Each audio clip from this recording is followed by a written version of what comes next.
की जो है वो भक्तों सत्यनारायण इसकी कथा जो है शिव पुराण की कथा ये सुनाने लगी हूँ। इसको स्वयं करना और आप कृतार्थ होना। कथा को सुनकर कथा बहुत प्यारी है। चंचला की प्रार्थना से ब्राह्मण का उसे पूरा शिव पुराण सुनाना और समय अनुसार शरीर छोड़कर शिव लोक में जा चंचला का पार्वती जी के सखी हैं सुखी होना। ब्राह्मण बोले, नारी सौभाग्य की बात है कि भगवान शंकर की कृपा से शिव पुराण की इस वैराग्य युक्त कथा को सुनकर तुम्हें समय पर चेत हो गया है। ब्राह्मण पत्नी तुम डरो मत, भगवान शिव की शरण में जाओ, शिव की कृपा से सारा पाप तत्काल नष्ट हो जाएगा। मैं तो तुमसे भगवान शिव की कीर्ति कथा से युक्त उस परम वस्तु का वर्णन करूँगा जिससे तुम्हें सदा सुख देने वाली उत्तम गति प्राप्त होगी। शिव की उत्तम कथा सुनने से ही तुम्हारी बुद्धि इस तरह पश्चाताप से युक्त एवं शुद्ध हो गई। साथ ही तुम्हारे मन में विषयों के प्रति वैराग्य हो गया है। पश्चाताप ही पाप करने वाले पापियों के लिए सबसे बड़ा प्रायश्चित होता है। सत्पुरुषों ने सबके लिए पश्चाताप को ही समस्त पापों का शोधक बताया है। पश्चाताप से ही पापों की शुद्धि होती है। जो पश्चाताप करता है वही वास्तव में पापों का प्रायश्चित करता है, क्योंकि सत्पुरुषों ने समस्त पापों की शुद्धि के लिए जैसे प्रायश्चित का उपदेश किया है वह सब पश्चाताप से संपन्न हो जाते हैं। जो पुरुष विधि पूर्वक पश्चाताप चित्त करके निर्भय हो जाता है पर अपने कुकर्म के लिए पश्चाताप नहीं करता उसे प्राय उत्तम गति नहीं प्राप्त होती, परंतु जिसे अपने कुकृत्य पर हार्दिक पश्चाताप होता है वह आवश्यक उत्तम गति भागी होता है। इसमें संशय नहीं है। इस शिव पुराण की कथा सुनने से जैसी चित्त शुद्ध होती है वैसी दूसरे उपायों से नहीं होती। जैसे दर्पण साफ करने पर निर्मल हो जाता है उसी प्रकार इस शिव पुराण की कथा से चित्त अत्यंत शुद्ध हो जाता है। इसमें संशय नहीं। मनुष्यों के शुद्धि चित्त में जगदम्बा पार्वती सहित भगवान शिव विराजमान रहते हैं। इससे वह विशुद्धतम पुरुष श्री सांब सदाशिव पद को प्राप्त होता है। इस उत्तम कथा का स्मरण समस्त मनुष्यों के लिए कल्याणकारिक बीज है। अंत यथोचित शास्त्रोक्त मार्ग से इसकी आराधना अथवा सेवा करनी चाहिए। यह भाव बंधन रूपी रोग का नाश करने वाला है। भगवान शिव की कथाओं को सुनकर फिर अपने हृदय में उसका मनन एवं निधि ध्यान सन करना चाहिए। इससे पूर्णतः चित्त शुद्ध हो जाती है। चित्त शुद्धि होने से महेश्वर की भक्ति अपने दोनों पुत्रों ज्ञान और वैराग्य के साथ निश्चय ही प्रकट होती है। तत्पश्चात महेश्वर के अनुग्रह से दिव्य मुक्ति प्राप्त होती है। इसमें संशय नहीं है। जो मुक्ति से वंचित है उसे पशु समझना चाहिए, क्योंकि उसका चित्त माया के बंधन में आसक्त है। वह निश्चय ही संसार बंधन से मुक्त नहीं हो पाता। ब्राह्मण पत्नी, इसलिए तुम विषयों से मन को हटा लो और भक्ति भाव से भगवान शंकर की इस परम पावन कथाओं को सुनो। परमात्मा शंकर की इस कथाओं को सुनने से तुम्हारे चित्त की शुद्धि होगी और इसमें तुम्हें मोक्ष की प्राप्ति हो जाएगी। जो निर्मल चित्त से भगवान शिव के चरण बिंदों का चिंतन करता है उसकी एक ही जन्म में मुक्ति हो जाती है। यह मैं तुमसे सत्य सत्य कहता हूँ। सूत जी कहते हैं, सोनक, इतना कहकर वे श्रेष्ठ शिव भक्त ब्राह्मण चुप हो गए। उनका हृदय करुणा से आई आदर हो गया। वे शुद्ध चित महात्मा भगवान शिव के ध्यान में मगन हो गए। तदंतर बिंदु की पत्नी चंचला मन ही मन प्रसन्न हो उठी। ब्राह्मण का उक्त उपदेश सुनकर उसके नेत्रों में आनंद के आंसू छलक आए। वह ब्राह्म पत्नी चंचला हर्ष भरे हृदय से उन श्रेष्ठ ब्राह्मणों के दोनों चरणों में गिर पड़ी और हाथ जोड़कर बोली, मैं कृतार्थ हो गई।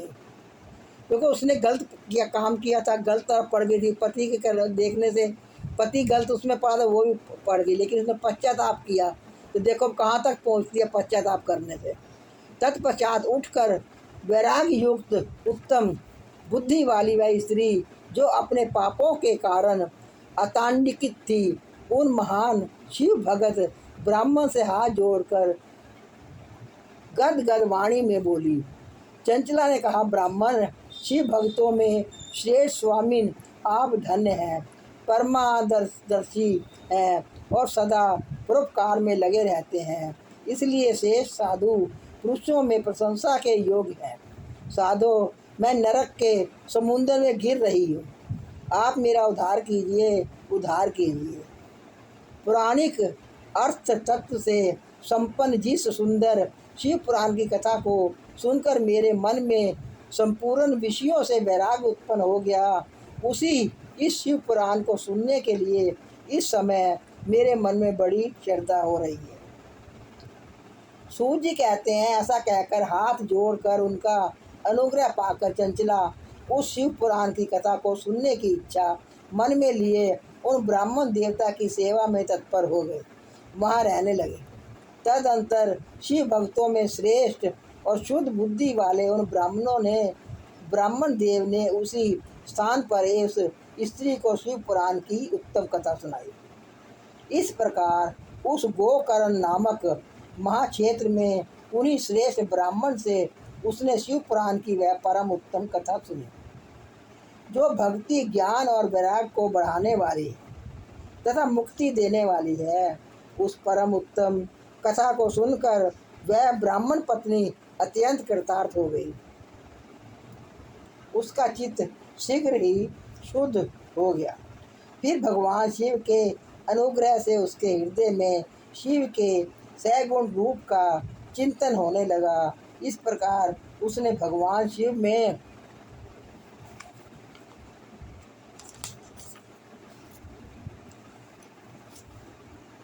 लगी रहने वाली उत्तम बुद्धि पाकर शिव के सच्चिदानंदमय स्वरूप का बारंबार चिंतन आरंभ किया। तत्पश्चात समय के पूरे होने पर भक्ति, ज्ञान और वैराग्य से युक्त हुई चंचला ने अपने शरीर को बिना किसी कष्ट के त्याग दिया। इतने में ही त्रिपुर शत्रु भगवान शिव का भेजा हुआ एक दिव्य विमान द्रुत गति से वहाँ पहुँचा, जो उनके सामने गणों से युक्त और भांति भांति के शोभा साधनों से संपन्न था। चंचला उस विमान पर आरूढ़ हुई और भगवान शिव के शेष पादर्श दोनों से उसे तत्काल शिवपुरी में पहुंचा दिया। उसके सारे मल धुल गए थे। वह दिव्य रूप धारणी दिव्यांगना हो गई थी। उसके दिव्य अवयव उसकी शोभा बढ़ाते थे। मस्तक पर अर्ध चंद्रमा का मुकुट धारण किए वह गोडांगनी देवी सौभाग्यशाली दिव्य आभूषणों से विभूषित थी। शिवपुरी में पहुंचकर उसने सनातन देवता त्रिनेत्रधारी महादेव जी को ऐसा सभी मुख्य देवता उनकी सेवा में खड़े थे। गणेश, भृंगी, नंदीश्वर और वीरभद्र देव आदि उनकी सेवा में उत्तम भक्ति भाव से उपस्थित थे। उनकी अंक्रांति करोड़ों सूर्य के समान प्रकाशित हो रही थी। कंठ में नील चिन्ह शोभा पाता था। 5 मुख और प्रत्येक मुख में 3-3 नेत्र थे। मस्तक अर्ध चंद्रमा का मुकुट शोभा देता था। उन्होंने अपने वाम अंग भाग में गौरी देवी को बिठा रखा था, जो विद्युत पुत्र के समान प्रकाशित थी। गौरीपति महादेव जी की क्रांति कपूर के समान गौर थी। उनका सारा शरीर शेष भस्म में भासित था। शरीर पर श्वेत वस्त्र शोभा पा रहे थे। इस प्रकार परम उज्ज्वल भगवान शंकर का दर्शन करके वह ब्राह्मण पत्नी चंचला बहुत प्रसन्न हुई। अत्यंत प्रतियुक्त होकर उसने बड़ी उतावली के साथ भगवान को बारंबार प्रणाम किया। फिर हाथ जोड़कर वह बड़े प्रेम से, आनंद और संतोष से युक्त वो विनती भाव से खड़ी हो गई। उसके नेत्रों से आनंद शरदुओं के अवरिक धारा बहने लगी थी तथा संपूर्ण शरीर में रोमांच हो गया। उस समय भगवती पार्वती और भगवान शंकर ने उसे बड़ी करुणा के साथ अपने पास बुलाया और सौम्य दृष्टि से उसकी ओर देखा। पार्वती जी ने तो दिव्य रूप धारणी बिंदुका प्रिया चंचला को प्रेम पूर्वक अपनी सखी बना लिया। वह उस परमानंद घन ज्योति स्वरूप सनातन धाम में अविचल निवास पाकर दिव्य शोक से संपन्न हो अक्षय सुख का अनुभव करने लगे।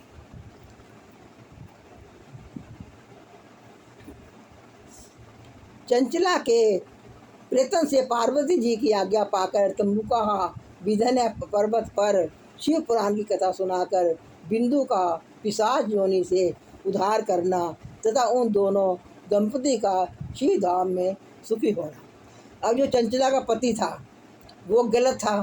अब वो जो है मतलब प्रेत बना हुआ है। अब चंचला कहती है पार्वती जी से कि मेरे पति का पता लगाओ कहाँ पे है। तो वो पति का पता लगा के कहती है कि उनका भी उद्धार करिए। पार्वती जी कहती है आप उनका भी उद्धार करिए, उनको भी कथा सुनाइए। फिर पार्वती जी वहाँ पे कथा का इंतजाम करती हैं तो उनके पति को भी विंध्याचल पर्वत पर शिव पुराण की कथा सुनाकर उनका भी पिशाच योनि में जो है उनका उद्धार करती है। सूजी बोले सोनक एक दिन परमानंद में मगन हुई चंचला ने उमा देवी के पास जाकर प्रणाम किया और दोनों हाथ जोड़कर वह उनकी स्तुति करने लगी। चंचला बोली गिरिराज नंदिनी सकंद माताओं में मनुष्यों ने सदा आपका सेवन किया है। समस्त सुखों को देने वाली शिव शंभु प्रिय आप ब्रह्म स्वरूपनी है। विष्णु और ब्रह्मा आदि देवताओं द्वारा श्रेय है। आप ही सैगुण और निर्गुण है तथा आप ही सूक्ष्म सच्चिदानंद स्वरूपनी अज्ञात प्रकृति है। आप ही संसार की सृष्टि पालन और संहार करने वाली हैं। तीनों गुणों का आश्रय भी आप ही हैं। ब्रह्मा विष्णु और महेश्वर इन तीनों देवताओं का आवास स्थान तथा उनकी उत्तम प्रतिष्ठा करने वाली पराशक्ति आप ही है। सूजी कहते हैं सोनक जिसे सदगति प्राप्त हो चुकी थी वह चंचला इस प्रकार महेश्वर पत्नी आप उमा की स्तुति करके सिर झुकाए चुप हो गई।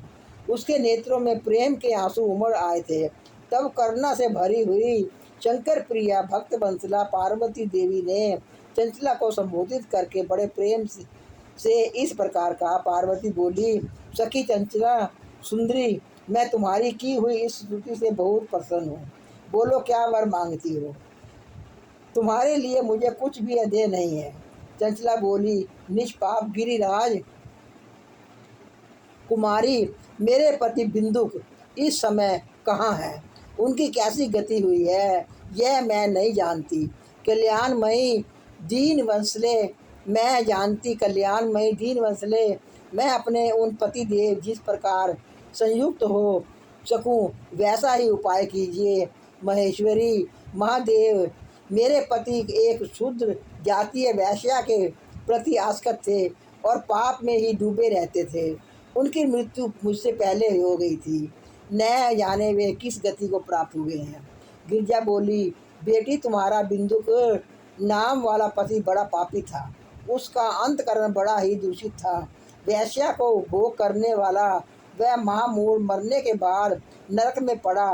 अनगिनत वर्षों तक नरक में नाना प्रकार के दुख भोग कर वह पापायुक्त आत्मा से शेष पाशकों भोगने के लिए विंध्य पर्वत पर पिशाच हुआ है। इस समय वह पिशाच अवस्था में है और नाना प्रकार के क्लेश उठा रहा है। वह दुष्ट वहीं वायु पीकर रहता है और सदा सब प्रकार के कष्ट सहता है। सूत जी कहते हैं सोनक गौरी देवी की यह बात सुनकर उत्तम व्रत का पालन करने वाली चंचला इस समय पति के महान दुख से दुखी हो गई। फिर मन को शिथिल करके उस ब्राह्मण पत्नी व्यथित हृदय से महेश्वरी को प्रणाम करके पुनः पूछा। चंचला बोली, महेश्वरी महादेवी, मुझ पर कृपा कीजिए और दूषित कर्म करने वाले मेरे उस दूषित पति का अब उद्धार कीजिए। देवी, कुत्सित बुद्धि वाले मेरे पति उमा पाप की किस उपाय से उत्तम गति प्राप्त हो सकती है, यह शीघ्र बताइए। आपको नमस्कार है। पार्वती ने कहा, तुम्हारे पति यदि शिव पुराण की पुण्यमयी उत्तम कथा सुने तो सारी दुर्गति को पार कर सकते हैं। वह उत्तम गति भागी हो सकता है। अमृत के समान मधुर अक्षरों से युक्त गौरी देवी का यह वचन आदरपूर्वक सुनकर चंचला ने हाथ जोड़कर मस्तक झुकाकर उन्हें बारंबार प्रणाम किया और अपने पति के समस्त पापों की शुद्धि तथा उत्तम गति की प्राप्ति के लिए पार्वती से यह प्रार्थना की कि मेरे पति को शिव पुराण सुनाने की व्यवस्था होनी चाहिए। उस ब्राह्मण पत्नी ने बारंबार प्रार्थना करने पर शिव प्रिया गौरी देवी को बड़ी दया आई। उन भक्त वंशला महेश्वरी गिरिराज कुमारी भगवान शिव की उत्तम कीर्ति का गान करने वाले गंधर्व राय तुम्बरू को बुलाकर उनसे प्रसन्नतापूर्वक इस प्रकार कहा, तुम्बरू, तुम्हारी भगवान शिव में प्रीति है। तुम मेरे मन की बातों को जानकर मेरे अभीष्ट कार्यों को सिद्ध करने वाले हो। इसलिए मैं तुमसे एक बात कहती हूँ, तुम्हारा कल्याण हो। तुम मेरी इस सखी के साथ शीघ्र ही विंध्याचल पर्वत पर जाओ। वहाँ एक महाघोर और भयंकर पिशाच रहता है। उसका वृत्तांत तुम आरंभ से ही सुनो। मैं तुमसे प्रसन्नतापूर्वक सब कुछ बताती हूँ। पूर्व जन्म में वह पिशाच बिंदुक नाम ब्राह्मण था। मेरे इस सखी चंचला का पति था, परंतु वह दुष्ट वैश्यगामी हो गया।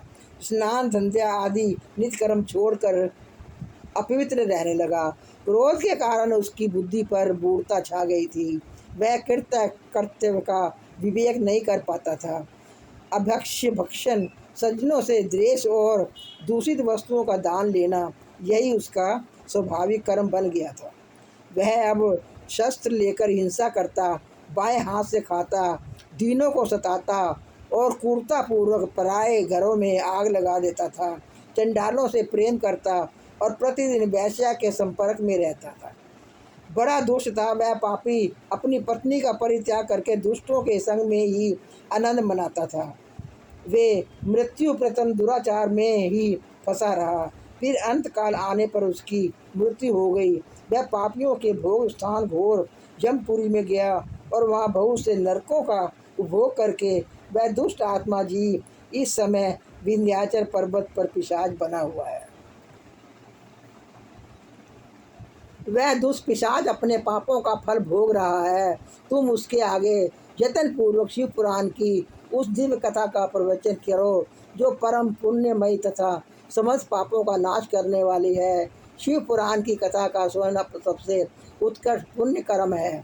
उससे उसका हृदय शीघ्र ही समस्त पापों से शुद्ध हो जाएगा और वह प्रेत योनि से परित्याग कर देगा। उस दुर्गति से मुक्ति होने पर बिंदुक नामक पिशाचों को मेरी आज्ञा से विमान पर बिठाकर तुम भगवान शिव के समीप ले जाओ। सूर्य जी कहते हैं, सोनक महेश्वरी उमा के इस प्रकार आदेश देने पर गंधर्व राज तुम्बरू मन ही मन बड़े प्रसन्न हुए। उन्होंने अपने भाग्य की सराहना की। तत्पश्चात उस पिशाच की सती साधी पत्नी चंचला के साथ विमान पर बैठकर नारद के प्रिय मित्र तुम्बरू वेग पूर्वक विंध्याचल पर्वत पर गए, जहाँ वह पिशाच रहता था।